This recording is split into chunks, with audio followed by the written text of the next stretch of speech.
Cool. So, got a little how-to video today. I'm going to be playing these pipes later on, but as you can see, we don't have any drone chords. So, just a little how-to and how to set them up sort of for your height or whatever as well. Cool. So what you'll need as a minimum, you're going to need some set of drum chords. You're going to need some cable ties, tie wraps, little rat tail ones are best. These ones are slightly on the thick side, but they'll do for this purpose. You're going to want a tape measure just to keep everything nice and symmetrical, and you will need some kind of snips, scissors. You can use a knife, but obviously it's a little bit more dangerous. So the setup, so I always start from the outside tenor and work my way towards the bass drone. So what I'm going to do here is I'm going to lift these pipes so that the bag is off the table, and these are just sat, the drones are just sat on the table like that, and I'm going to space them out roughly. So take your chords and split them like this. I like to get them nice and straight, no twists. And we're just going to throw them across the pipes like that.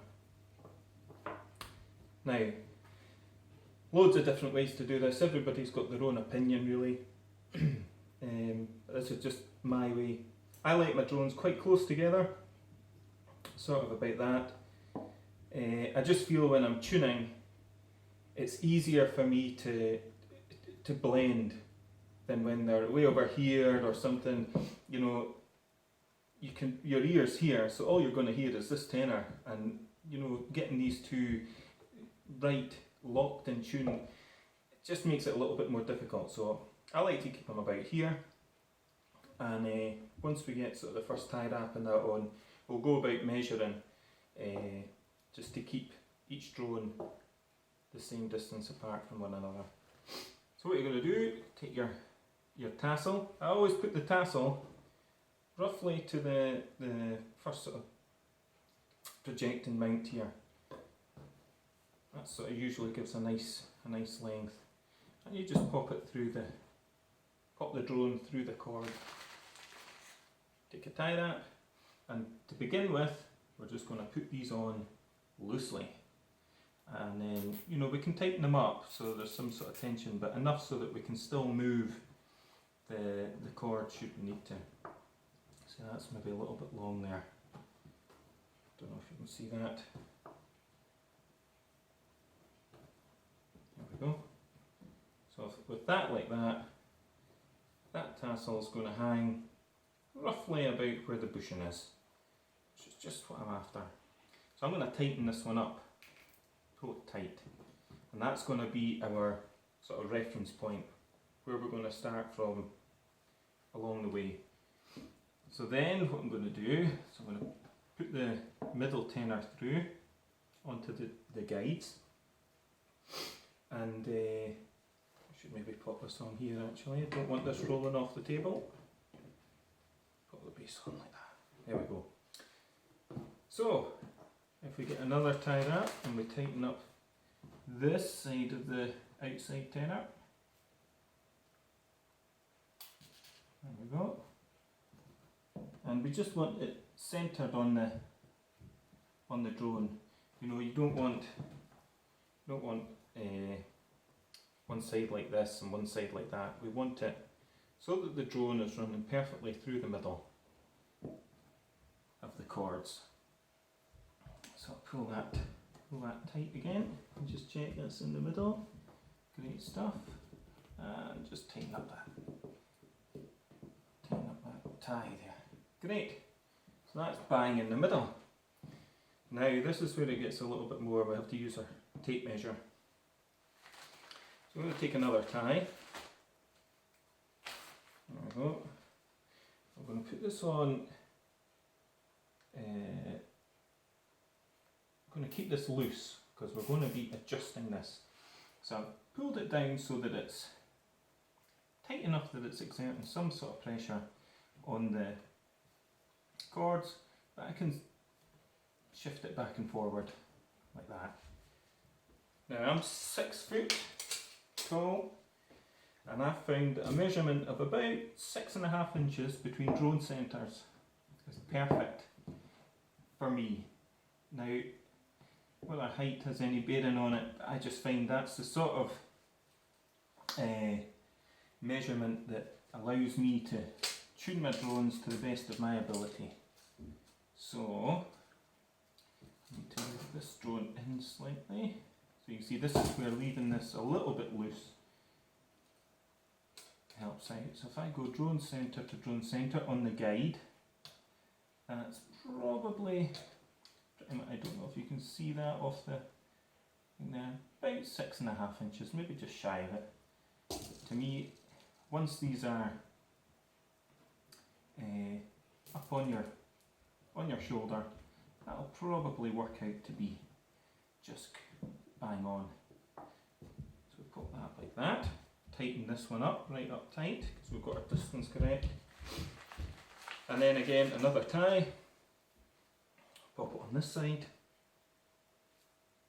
There we go. Now, this one's tight, so we can pull this up quite tight.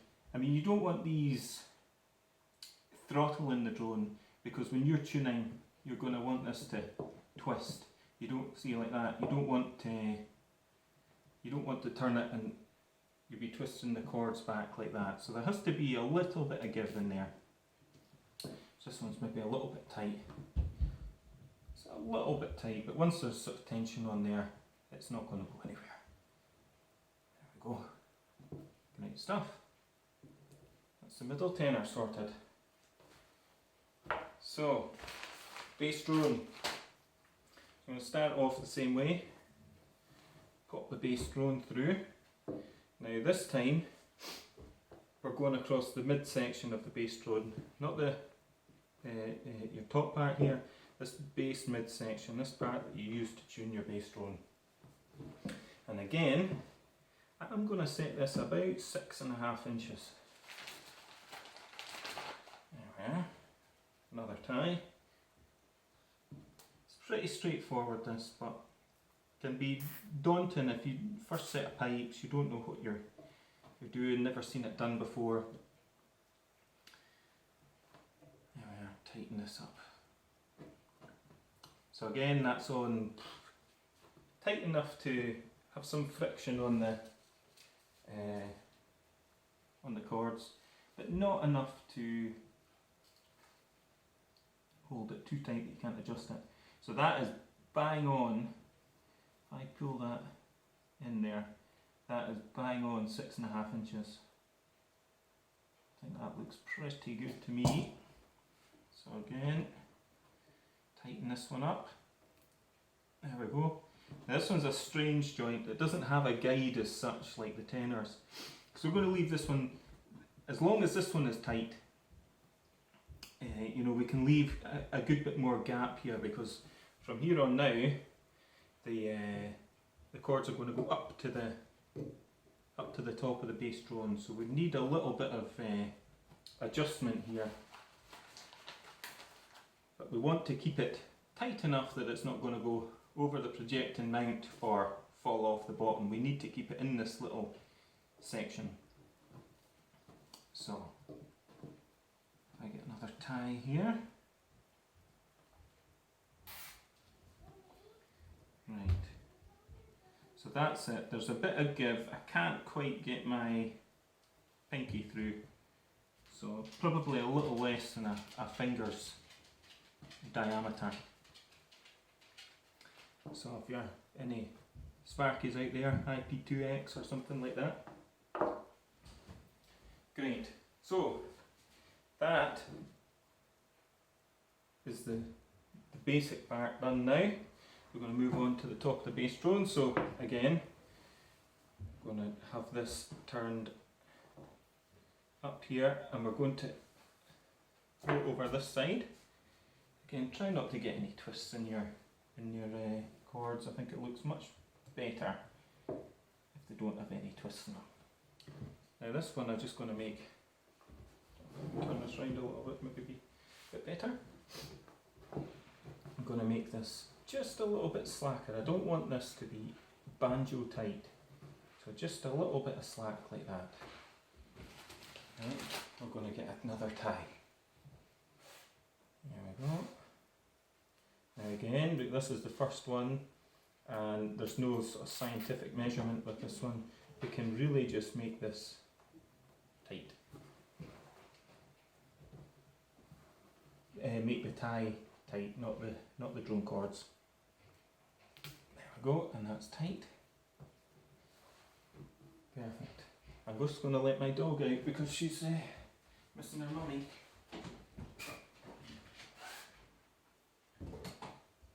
Okay, so that's where were we? Yeah, we've got this one tight, and same again. Now we've no scientific measurement of that. No need for the tape measure anymore, so we can pop that to the side. We're going to pop a tie on this side, and that will just. Oh, I like to do the ties the same way every time. I nearly did that one the wrong way.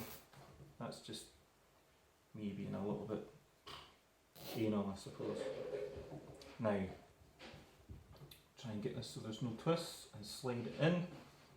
Again, not so tight that it's going to grip the top, the bass top. So there's a bit of give in the chord, and that it's bang in the middle where the tie points are. There we go. So we've got this little bit of slack, so what do we do with that? Well, we'll sling that back underneath. And all we're going to do is gather some of this together, just so that it makes a nice group here. Used to, years ago, you would tie a knot here, but I think nowadays you just really put a tie in it. It's and in fact, years ago, I used to stitch these on and not use tie wraps, but tie wraps are sort of the go-to now. It's so easy to do, and they can be changed so easily. Although I have to say, on my expensive pipes, these are a very nice borrowed set off of a good friend of mine, but I have my own nice set, and I have stitched the chords on with matching coloured thread, and it looks fantastic. But really, for 90% of the time, wee tie wraps like this do a perfect job. And that's really it. So all that's left to be done is to snip off all the excess. So with your wee snips, there we go, being careful not to go too close to your pipes or your chords and damage them. Just like that. There we go.